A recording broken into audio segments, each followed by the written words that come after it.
Everybody, welcome back to our channel. ఈరోజు వీడియోలో మన డైలీ లైఫ్లో మనం మాట్లాడుకునే వాక్యాలను ఇంగ్లీష్లో ఎలా చెప్పాలో కొన్ని ఎగ్జాంపుల్ సెంటెన్సెస్ ద్వారా తెలుసుకుందాం. మీరైతే ముందుగా వీడియోని స్కిప్ చేయకుండా ఎండ్ వరకు చూడడానికి ప్రయత్నించండి. నా వీడియో కనుక మీకు నచ్చినట్లయితే లైక్ చేయండి, షేర్ చేయండి, అలాగే సబ్స్క్రైబ్ చేయడం మాత్రం మర్చిపోవద్దు. Okay, let's go to the topic. First word, నేను వద్దని చెప్పిన అనే దాన్ని డెస్పైట్ మై రెఫ్యూజల్ అంటే నేను వద్దని చెప్పిన. అంటే ఫర్ ఎగ్జాంపుల్, నేను వద్దని చెప్పినా నువ్వెందుకు అతనికి కాల్ చేసావు, అదేవిధంగా నేను వద్దని చెప్పినా నువ్వెందుకు అక్కడికి వెళ్ళావు, ఈ విధంగా అనమాట. ఈ సెంటెన్స్ని మనం మన డైలీ లైఫ్లో చాలా సందర్భంలో యూజ్ చేస్తూ ఉంటాం కదా. సో ఈ సెంటెన్స్కి సంబంధించిన కొన్ని రిలేటెడ్ ఎగ్జాంపుల్ సెంటెన్సెస్ అనేవి చూద్దాం. సో ఫస్ట్ వన్, నేను వద్దని చెప్పినా ఆమె ఎందుకు అక్కడికి వెళ్తుంది అని. నేను వద్దని చెప్పినా కూడా ఆమె ఎందుకు అక్కడికి వెళ్తుంది అని చెప్పాలనుకున్నప్పుడు దీని ఇంగ్లీష్లో despite my refusal why is she going there అంటే నేను వద్దని చెప్పినా ఆమె ఎందుకు అక్కడికి వెళ్తుంది అని.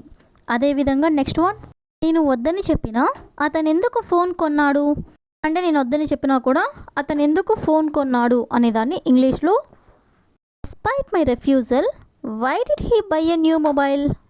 డెస్పైట్ మై రెఫ్యూజల్ అంటే నేను వద్దని చెప్పిన why did he buy a new mobile అంటే అతను ఎందుకు కొత్త మొబైల్ కొన్నాడు అని.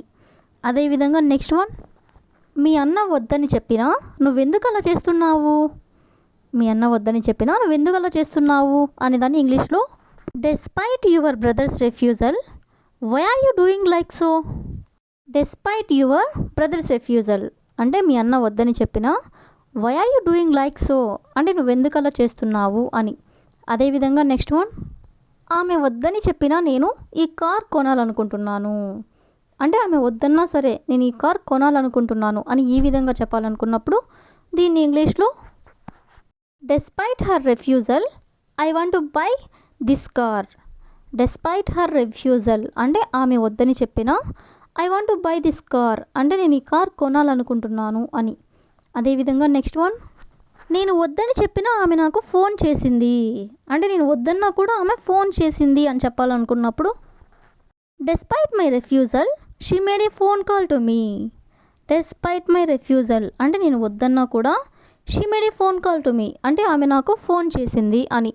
అదేవిధంగా నెక్స్ట్ వన్, వాళ్ళు వద్దని చెప్పినా నువ్వెందుకు అక్కడికి వెళ్ళావు అంటే వాళ్ళు వద్దన్నా కూడా నువ్వెందుకు అక్కడికి వెళ్ళావు అని చెప్పాలనుకున్నప్పుడు దీన్ని ఇంగ్లీష్లో despite their refusal why did you go there.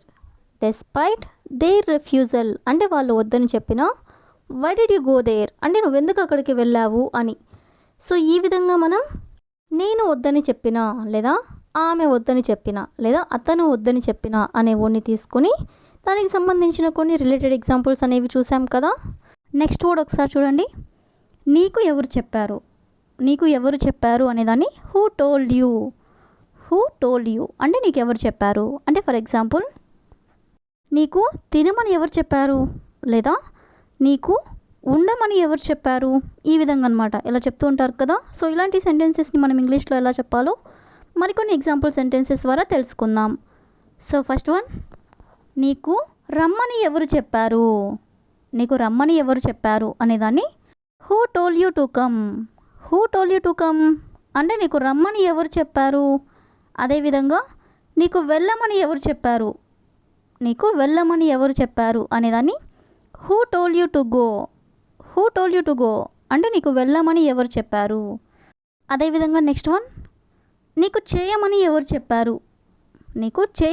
చెప్పారు అనేదాన్ని who told you to do అంటే నీకు చేయమని ఎవరు చెప్పారు. అదేవిధంగా నెక్స్ట్ వన్, నీకు పంపించమని ఎవరు చెప్పారు అనేదాన్ని హూ టోల్డ్ యూ అంటే నీకు ఎవరు చెప్పారు. టు సెండ్ అంటే పంపించమని. అదేవిధంగా నెక్స్ట్ వన్, నిన్ను ఇవ్వమని ఎవరు చెప్పారు అంటే నేను నిన్ను అడగలేదు కదా, నిన్ను ఇవ్వమని ఎవరు చెప్పారు అని ఇలా చెప్పాలనుకున్నప్పుడు హూ టోల్డ్ యూ అంటే నీకు ఎవరు చెప్పారు. టు గివ్ అంటే ఇవ్వమని. అదేవిధంగా నెక్స్ట్ వన్, నిన్ను అడగమని ఎవరు